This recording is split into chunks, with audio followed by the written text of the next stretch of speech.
Sarap. Yung ulam na yan, yung paan ng manok, bili ko sa paan ng manok, nagkakalaga ng 60 pesos.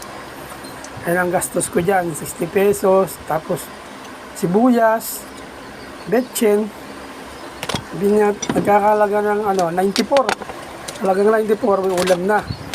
Pero yan, ulam na yan, abot yan hanggang 5 araw. Ang kalodi. Ang asukal, 2 kutsarang asukal. Para masarap-sarap yung adobo natin. Kaya nilagyan ko ng 2 kutsarang asukal, mga kalodi.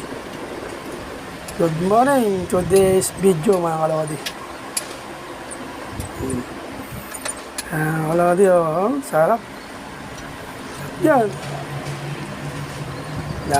Wala tayong pambiling. Mahal kasi ang patatas, mga kalodi. Kaya ginawa ko, imbis na patatas, papaya na lang. Wala pang gastos. Libre